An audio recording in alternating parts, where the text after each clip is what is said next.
سلامونه دوستانو، یو ځل بیا م هرکلی کوم. زه پروان الله ریحان یم. دوستانو، نن درته د امریکا لټرۍ د انځورونو په اړه یوه ویډیو جوړوم چې څنګه کولی شو امریکا لټرۍ ته ډي وي لټرۍ ته انځور جوړ کړو په خپل موبایل کې، هغه هم په ښه کیفیت سره. ویډیو نه اوږدوو، رسما ویډیو ته راځو. میسیجونه هم زیات کېږي. موږ د ثبت نام په اړه مخکې ویډیو جوړه کړې ده، په زموږ پر یوټیوب یې کتلی شئ. راځو د ټولو نه مخکې یوه یادوري کوم، که زموږ یوټیوب چینل سره سبسکرایب کړئ او هم څنګ کې د ګنټې نشان کلیک کړئ تر څو زموږ هره نوې ویډیو تر تاسو ورسیږي. راځو لومړی دلته پوټو روم به تاسو ګورئ، دغه تاسو له پلی سټوره هم را ډاونلوډ کولی شئ. په دې باندې کلیک وکړئ، پوټو روم له پلی سټور او یا هم له ویډمټ دواړو څخه ډاونلوډ کولی شئ. دلته کله چې تاسو راشئ پوټو روم ته، دا پوټو روم باندې به کلیک وکړئ. دلته بېلابېل انځورونه درته راځي. دوستانو، موږ دغه انځور ورته راخوستو پوټو روم ته، هغه باندې کوم سکینر چې و هغه بیکګراونډ یې ترې ختم کړو او موږ سره یې په دې ډول صاف کړو. تاسو به لومړی دغه چې کله دا ډول شي دغه به تاسو انتخاب کړئ، وایټ. کله مو چې دغه انتخاب کړو، دغه به تاسو خپلې ګیلرۍ ته سیو کړئ. دلته به سیو ټو ګیلري کلیک کړئ.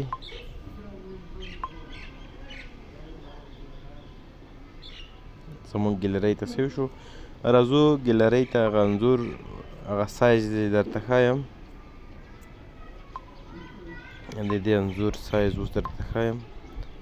دغه ګورئ په دې سایز کې دی ښه. هغه مونږ اوس څنګه 600 سایز ته برابروو. لږ یې کټ کوو دغه انځور، د دواړو طرفه باید یو ډول شي.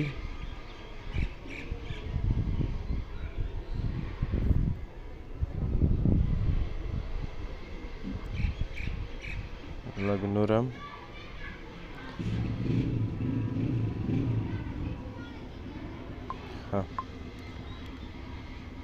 دا ډول انځور شي باید.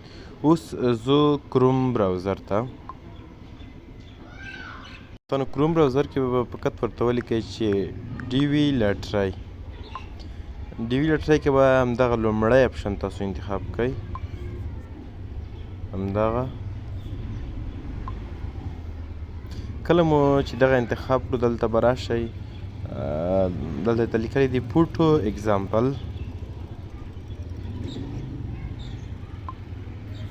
په دې باندې به کلیک وکړئ.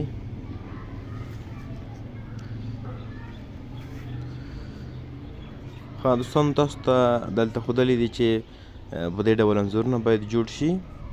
هغه کوم انځورونه تاسو ته ټول هغه خصوصیات یې دلته درته ښودلی دي. کوم انځورونه دوی نه غواړي، هغه لکه دا ډول چې صاف نه دی، او دا ډول چې بیکګراونډ یې سپین نه دی، او دا ډول چې شاته سیوری ورکې راغلي. دا معنی ځکه چې بیخي صاف ډول دي. دلته یې ټول هغه شرایط تاسو ته ښودلي دي. راځو دلته په دې به پوټو اګزامپل باندې کلیک کوو.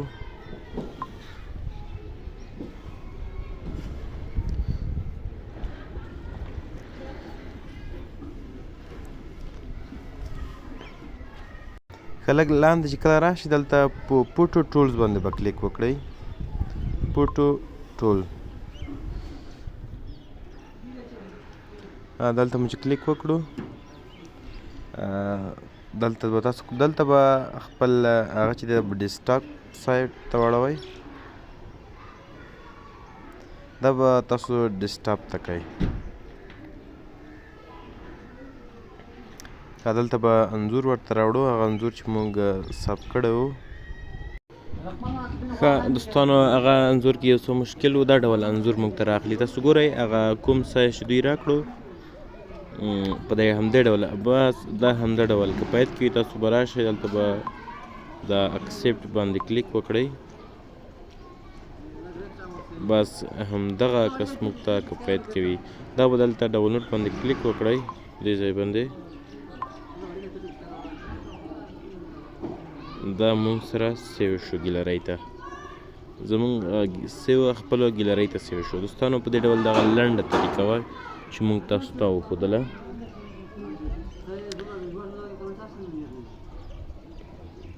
زموږ سره دغه ګیلرۍ ته سیو شو. دا ګورئ دغه انځور زموږ سره انتخاب شو. دغه انځور اوس ورکولی شئ خپل لټۍ لپاره. نو دوستانو که طریقه مو خوښه شوې وي ضرور دې نو دوستانو سره هم شریکې کړئ تر څو نور دوستان هم ترې عبرت واخلي. یوه بله طریقه هم شته پکې بکګراونډ اریزر کولی هم شئ. تاسو کله چې بکګراونډ اریزر ته راشئ په اتومات ډول بکګراونډ ترې ختمولی شئ. په دا ډول انځور ترې ختمولی شئ په بکګراونډ اریزر کې. دغه د بکګراونډ د اریزر په نوم یو پروګرام دی، دا هم استعمالولی شئ. نو که ویډیو مو خوښ شوي ضرور د نورو دوستانو سره شریک کړئ. زموږ یوټیوب چینل او فیسبوک پاڼه در سره لایک او سبسکرایب کړئ.